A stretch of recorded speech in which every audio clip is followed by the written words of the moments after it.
really nitpick, which is kind of important, let me show me your grip. Keep going, keep going, keep going, and then hit it. Now make a backswing, and then come back. That's your feeling. Oh, how about that? Look at that line, you see? So that's when you're going to make a decision. If I'm going for it, you go for it. If I'm bailing out, I bail out. All right, guys, we're back with another Performance Golf podcast. I'm Erika Larkin with Performance Golf. We're here with Sir Nick Faldo. And today we got a new segment. We've got a live lesson in studio, a couple of lessons for you.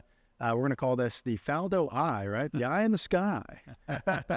We're going to do a little live lesson with Nico.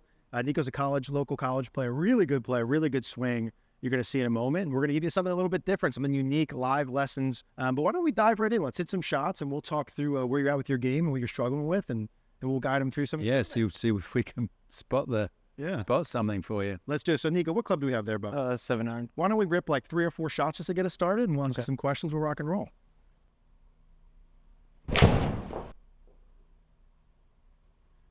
So, Nico, when you're out playing, obviously you've got a great swing. You're playing in college now.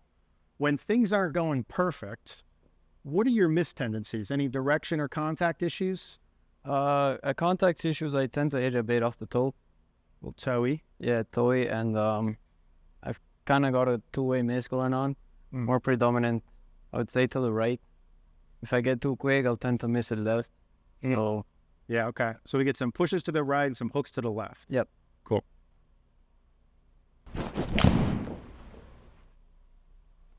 Any current swing feels, Nico? Things you're thinking about or working on your swing? I try to cover the ball a bit more because I tend to stay back with the upper body. Yeah. So if I can cover the ball and then turn, it'll give me a bit more in playing and just bring more stability to the face. Got it. Let's do one more.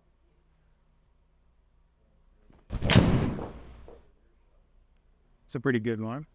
So, Sir Nick, as we're watching Nico hit here, obviously, we've all got our different feels when we go play, but when we watch him hit, he's got that little overdraw going, right, on some of the shots. What are some feels you would have, too, or some things you might see with him to lessen some of that hook to the left? Oh, if we're going to really nitpick, which is kind of important, let me show me your grip straight away, because that right hand, you see, it's very straight through there. So I always used to have a little bit more, that kind of look. It's a little bit of kink in there because you're like that. See, if your hand's there, it wants to do this already. So it's quite good to get a little, when you lift it up here, see how that, gotta look at it from this angle. Your hand goes that way. I try and get it a little bit more. It's like on, but then that's around. Hang on, we're not. Grab it just with your right hand. If you, see, so that's different. See, look. You see? Now we'll move that down a bit. Right. Now put your left hand on, and make them work. That's different enough. Because if you're flipping it, that you've already started in a little bit of a flippy position. I mean, that makes a little bit of difference to better hang on to that angle just a tiny bit. When you took it away, you just pick it a hair. It comes up a hair, and it almost wants to feel like it goes down and then set there. So feel like you scrape the grass a little bit more on your Kind of like a little bit of scrape, because that other one you just pick. It's only a little bit, but if that goes that way a little bit, then it goes. So. Yeah, feel like you scrape. I used to do a really cool, simple drill. Putting a ball back here, right on my right there. Now you got to stay on the ground and just gently push the ball away, and then keep going on your backswing. Keep going, and then hit it. Be very conscious when you look at that right hand. You want it to sit like that, not. You see the difference? I've got there, and I've then got there. I took that draw off on that first ball.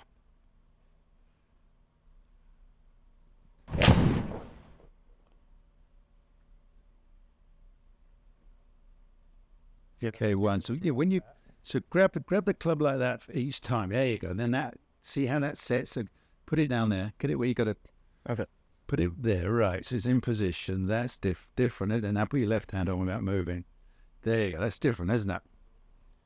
So that will feel, yeah, there you go. That's cool. Right, and then a little bit more scrape. Takeaways are so important. Takeaways have got to be, if this bit is perfect, then all of this is in sync. Because you know, as soon as this does something, then this is compensation, isn't it? Oh. So really concentrate on this chunk. Grip, stance, posture, and if you move away really well, because I can promise you, when you're under pressure, you want to start away perfectly, then this, you've done this thousands of times, then it happens automatically. Yeah, that's exactly what I would anticipate, Sir Nick. I bet you would see this too, where like when you get a little underplaned during the downswing, that sling it right, draw it back shot is probably easier and more comfortable. But when you try and hit the fade, you get the push fade. Yep. So like that little green dot in front like this, I wonder if you can do the fade again with it starting left of that. Like how would you get that ball started more left of your start line? It probably is aim left a bit. Okay. Yeah, It's kind of aiming down my stance. Not really much, because it's hard for me to put it on the top. Right. So yeah, let's see one too where you do whatever you need to do. okay. You get it started left of that green dot, still trying to hit the little fade. I bet that's pretty, yeah. Mm-hmm. I would imagine that's the shot that you feel like you need to do the most work to hit. Yeah. I think when you have a shot pattern going one way, like if he's got hook, where he would feel the opposite to find middle, those would be the feels when you go play and you start getting the push hook. That should get you back to center. Even if you don't fade, even if they don't actually fade right, but you feel those feels and it just takes the draw off, right, to find middles. Mm-hmm. But that start line, Yeah. that start line is big. Because you can't get the ball, like when you get under plane, like you said, and you get back here and you're hanging back, you want to always start the ball right. Yeah. Right? So I think if you put your intention on how do I get it even started left, you can reverse engineer some of those same feels. That's going to be too far right. Well, yeah, but it's all right. It's not bad. I'm getting picky. When I look at him, he looks like he's got a fade swing to me. Yeah. Like that is good. It looks good. Because the face is not going to cross over. Yeah. So that, you could play with that one all day long. And the draw, I think you got to do some quite different things. I mean, your draw is because you drop it and flip it, which we don't want. You want a true draw. Yeah. Don't you? You want to be able to rotate either go on swing path or rotate your arms. Yeah, but your arms are so used to going this way, aren't you? You're more comfortable going through this way, I can see by this finish, than probably going this way. Yeah? I'd say, yeah. Yeah, well, you could try it. You're young. Yeah.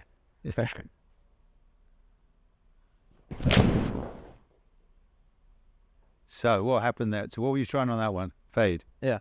And that happened. Okay. Another little drill. Just take your address. Well, I used to like doing, my new grip. Right, you can put your hand on your knee, put your leg forward. Right, put that there. Now make a backswing. And then come back. And that's your feeling. Oh, how about that? Look at that line, you see? Mm-hmm. Now there's no way that club's going to flip, is it? Mm-mm. And then you can then go through your way again, through that way. That's how you like to go through, isn't it? Yep. So like you get the club down onto your leg. Good feeling. So you can start on your leg, crank it out and pull it down onto your leg. And now look at that there. You can make a decision from there whether to do this or even to do that. But that's it's a cool little practice drill again. Put it on, crank it up. Yeah, it comes down to here. Because there's your takeaway, isn't it? 8 o'clock. Mm-hmm. Now just match it. Go all the way up, put it back down, and you match it into there. Now imagine you're going to hit a fade from there. Chum. Yeah?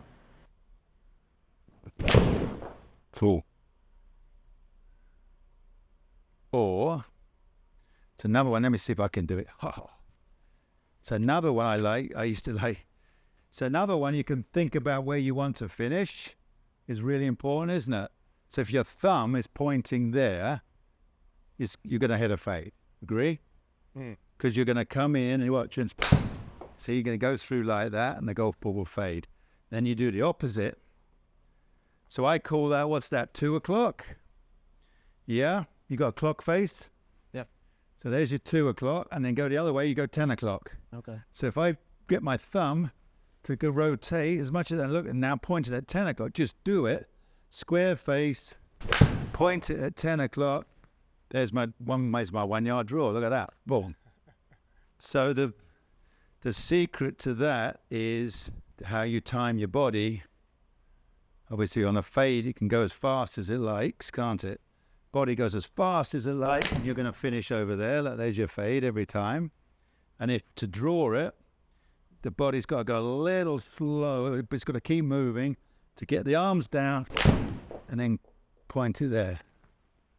Look at that. There's your 2 little simple draws. Try that. 2 o'clock. Yeah, 2 o'clock and a 10 o'clock. It's as easy as that. So the fun, take your address.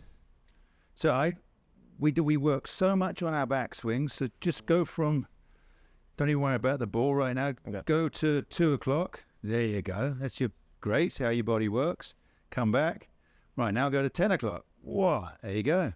See how different it feels. Yeah. Easy as that. It's a great way of, especially with wedges. Wow, it's a little harder with longer clubs, obviously. But wedges, this makes a big difference. Yeah, look at that. Look at that. Dong is 1. Right, so he hasn't hit many draws, so just let your arms move nice and smoothly. Just go smooth and point it at 10 o'clock. Keep your chest moving. That's the most important thing. Keep your chest moving and point it at 2 o'clock. At 10 o'clock. There you go. Look at that. Boom. Those are pretty good. Right. Now, the other important thing is interesting is I think we have a confidence factor of, like, my arms, I feel very comfortable going that way.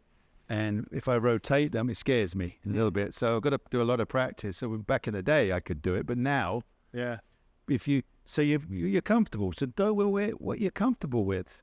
I mean, I went that way. Ernie else went that way. I used to stand and watch Ernie go through the ball like this, and I'd try it and scare me, because it's a completely different sight line as well. When you're looking at a fade, you're always looking down left side and you're working this way. Yeah. And suddenly you think, wow, I've got to draw it. Well, it's over there. I mean, with a driver, it's 40 yards difference. Yeah. So it's a little scary to aim. Oh boy, I've got to aim over there to finish over there rather than do the opposite. Yeah. I like that you pulled those up pretty quick. Got to do 2 more, and you watch the yardage. There's another lesson here. So here there's a fade. Hit my 2 o'clock fade. See, that's speed. You can go that as fast as you like, and that's carried. Great. Oh, what did it carry? 6? Yeah, give me the carry. 164. Well, I see right now. Hit the draw. I'll just show you something. I know it's going to happen, right? Do my 10 o'clock draw. Nice bit of speed of the... Oh, I gave it a bit too much. So that's when you don't... So I'll help you on that one. So make sure your chest moves fast. See, if your chest stops... Yeah. If this stops, see, it goes, whoa, then it's going to go right. So still go fast with your buttons on your shirt, and then point. Should be good. Whoa. Yeah. So what was that? Was 64, and you watch, and that will land. Look at that. At least the line is 74, wasn't it? Yeah. So wow. So club different. So that's another way of learning yardages, because on the golf course it's always different, isn't it? Yeah. So you think, this is less. Well, I'd go with my fade. If there's a little more, I need a bit more, go with that draw, because sometimes it can help you. Helps you make the decision. Yeah. Yeah. It gives you more to... Yeah. You do that in Augusta on 12. What's that? On 12. On Augusta. On 12? Would you do that? Well, 12 is tricky, yeah, because 12, the green is angled. And so you have to make it... The most important thing, Augusta, is to make one decision and stick with it. Like, if you're going for the flag, go for it. But if you go for the flag when the flag's on the right, and so you can't then bail out left because you've got too much club. And if the pin's on the left and you think, oh, I'll go in the middle of the green, then you don't have enough club. So that's when you got to make a decision. If I'm going for it, you go for it. If I'm bailing out, I bail out. When you get the push hook, like I was showing you on here a little under, that little fade feel should dial things back into neutral. So the other great thing about ball flight is that hit a low fade now, and let's see, hit it really low, and let's see if that club. Make sure we get left of that green. You're going to hit a low fade, just down left of the line, and then just fade it over the line. That's what you're trying to do. There you go. That look good. And let's see where that club is on the way down. But that's not over plane anymore.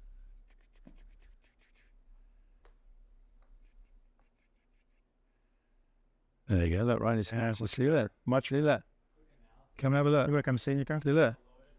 See, so this is another great thing about swing shapes. No, but your club was always inside your hands. Yeah. You watch.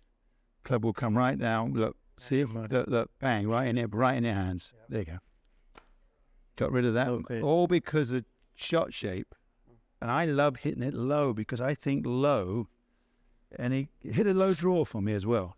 So a nice, slow, smooth draw. Not so much to see if you can really low draw. There you go. It's pretty good. God, see how he...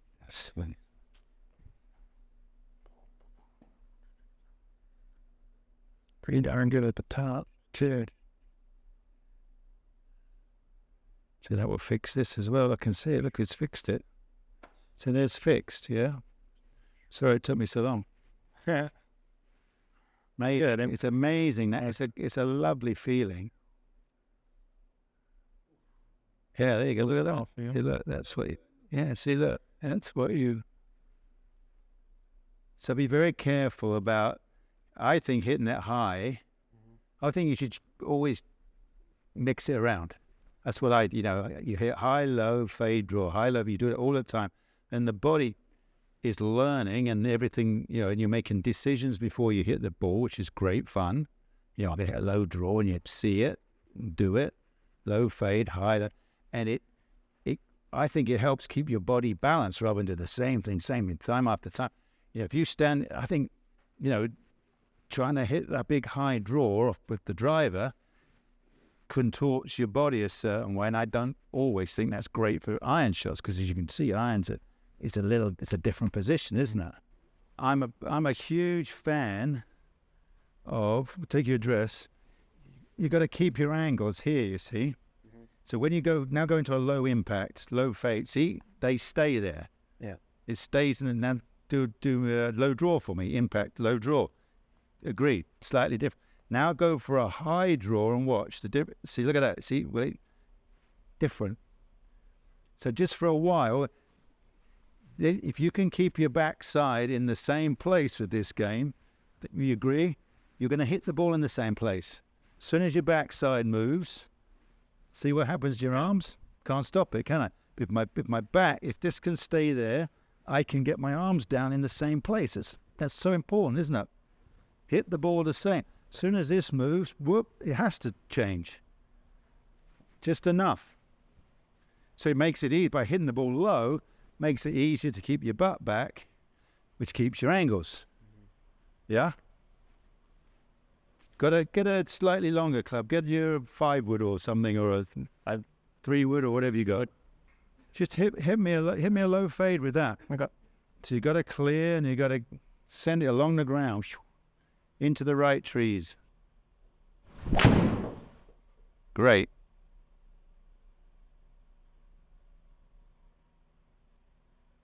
And for a while, when you're hitting fades and draws, let it go.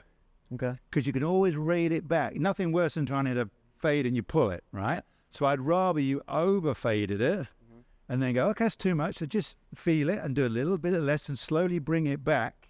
Look at that. You clear, see what I'm talking. See how that stays in the same spot? So important.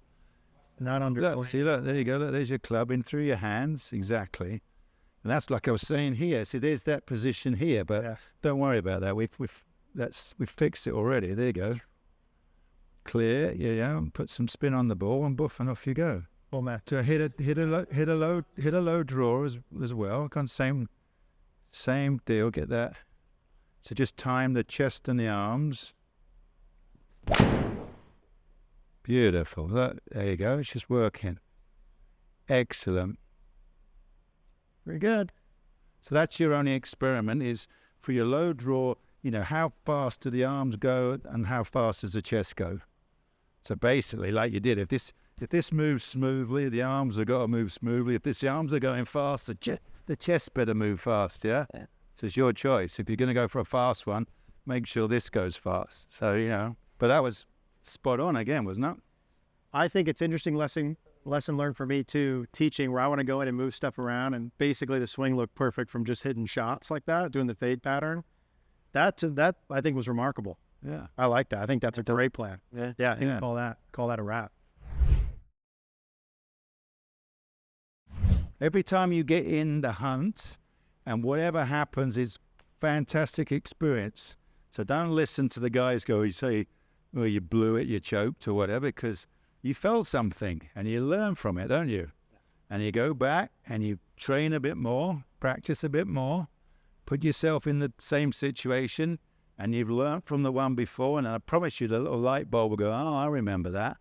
I've lost tournaments over simply picking the wrong club. When you're back in that position, you go, hang on a minute, think about this club for 3 more seconds, all right? And you make a better decision.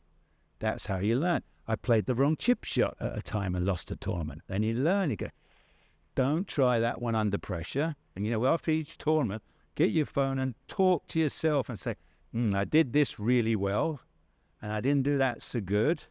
And it's on file forever, isn't it? So you go, hey, what was I doing a month ago? You can't remember, can you? Yeah. No, but you go on your phone and go, oh, I tried that. That really was good. What you like, what felt good. Why did it feel good? Oh, because I did this. I was thinking this, feeling that, and doing this. That's facts, isn't it? So then what's the most important thing to fix? Always believe you're improving every day. If you improve 1% every day, you take that because you suddenly think, oh, in 2 years' time, how good will I be in 2 years? If I just improve 1% every day. Thank you. Sure.